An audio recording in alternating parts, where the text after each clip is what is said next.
హిరణ్యకశిపుడిని సంహరించిన అనంతరం భక్త ప్రహ్లాదుని రక్షించిన తర్వాత కూడా లక్ష్మీ నరసింహస్వామి కోపం ఆగలేదు. ఆయన సింహముఖం నుంచి ఉద్గరించే క్రోధంతో జగత్తే కంపించింది. ఆవిర్భవించిన ఉగ్రరూపం వల్ల త్రిభువనాలు వణికిపోయాయి. దేవతలు భయంతో నిగ్రహం కోల్పోయారు. జగతిక్రమం సంక్షోభంలో పడిపోయింది. పరమశివుని ఆశ్రయం. ఇంద్రుడు, బ్రహ్మదేవుడు ఆధ్వర్యంలో దేవతలు పార్వతీపతిని, జగత్కళ్యాణకారిని ఆశ్రయించారు.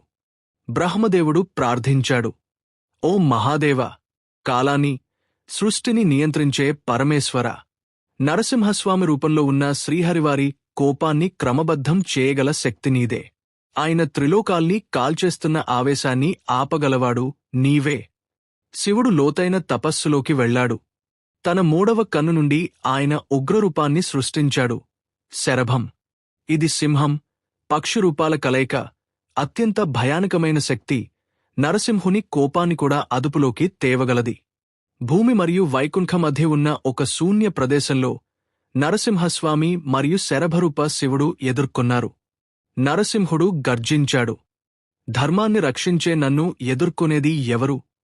శివుడు శాంతంగా సమాధానమిచ్చాడు, నీకు వ్యతిరేకంగా కాదు. నరసింహ, నీ కోపం జగతి క్రమాన్ని ధ్వంసం చేస్తోంది. నేను క్రమాన్ని పరిరక్షించేందుకే వచ్చాను. అయినా నరసింహుని ఆవేశం తగ్గలేదు. నరసింహుని నఖాలు మెరుపులా విరుచుకుపడ్డాయి. ప్రతి ఘాతం సహస్రలోకాల్ని వణికించింది. శరభుడై తళుక్కుమన్న శివుడు గగనమంతా ఎగిరాడు. ఆయన రెక్కల గర్జన వజ్రంలా విరుచుకుపడింది. అగ్నికి అగ్ని, నఖానికి పంజ.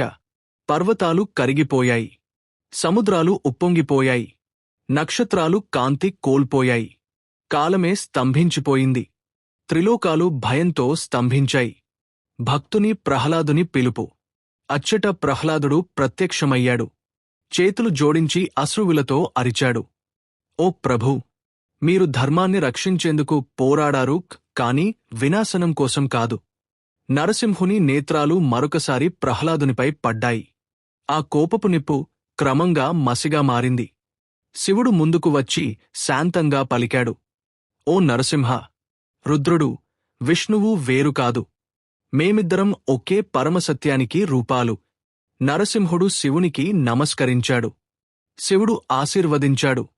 ఒకరినొకరు గౌరవించుకున్నారు. ఆ పరస్పర సంఘర్షణలోంచి ఒక దివ్యశక్తి ఆవిర్భవించింది. హరిహర స్వరూపం, శివవిష్ణువుల ఏకత్వానికి ప్రతీకగా.